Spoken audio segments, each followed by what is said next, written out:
Kompetisi TV.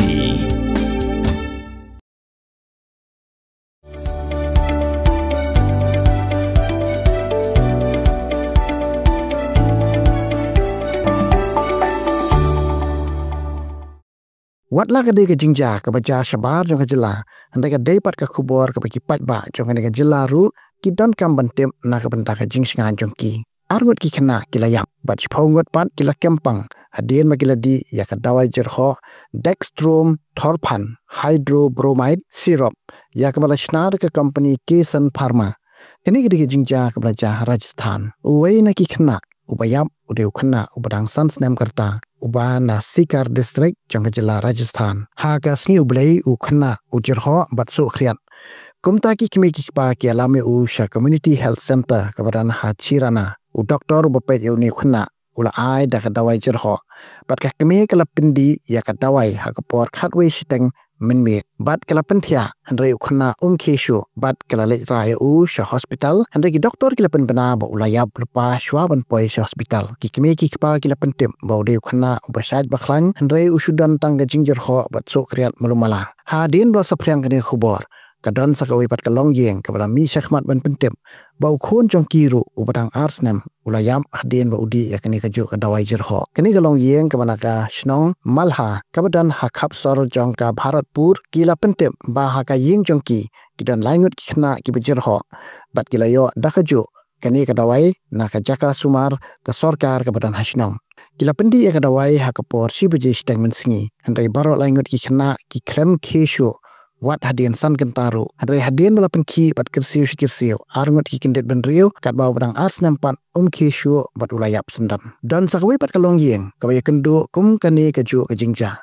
kila le ya kendo eu doktor uba ay kini ya kene kaju kadawai namaru ki khon jong ki kempang u doktor jong community health center uba ay dawai ki u doktor Tarachan Yogi ula kenta ki kene ke jingkeno perlu ong ba nget ba kadai nak dawai kum taban kun ko ngo iki kimi ki pa ki bawan ujor ula di ilade ya kata kadawai hakmat jong kihi bat ula ailang ru ya driver jong u ba undi ban pen isaki la kadai ne em nak dawai kum ba kila keno hadin baladep di ya kadawai ula mi no na CHC ban le chiyeng andre hasitang inti kila pensange ek kali rut surok namar ba kiking bayong kum ta boro arngot kila yo thia po kali kibahyang sam jong doktor pat u driver kila khuslai bawat hadin pha kan taru nadu pami kemwan yeng kumta ki wat yaki bat kilap ya kali harut surok kat baki breu pat ki yo thia hapo kali hadin belayo ya kini ke jingsisa na doktor bat unongnya ki balalak im ka sarkar kala khang no ini ka dawai kala penmi da kini ka company Kesan Pharma bat kila kurup no hadu silak life hajar bilor ka bakum kini ka dawai ka sam shi hospital sarkar Rajasthan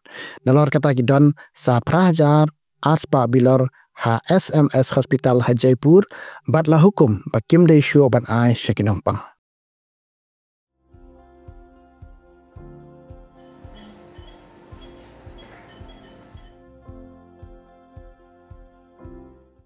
Hello everyone, this is Dr. Madan Kumar, working as an associate professor in Christian Medical College, Vellore, in Pediatric Respirology Department. My main treatment would be with pediatric lung disorders such as asthma, recurrent chest infection, and then recurrent cough. So the importance of this is if you diagnose it first, and if you treat it properly, long term the child will have a normal life. If you are not going to treat the child properly, what happens is the quality of life of the child decreases. That is manifested like not studying properly, not playing properly, and not behaving properly. So when we try to treat these things the respiratory infections properly, most of the times they get better and have a good quality of life. So I am here to screen the children who have respiratory problem. I will be available in Dr. H. Gordon's Robert Hospital from October 1 to October 15 between 10 to 1 p.m. Thank you.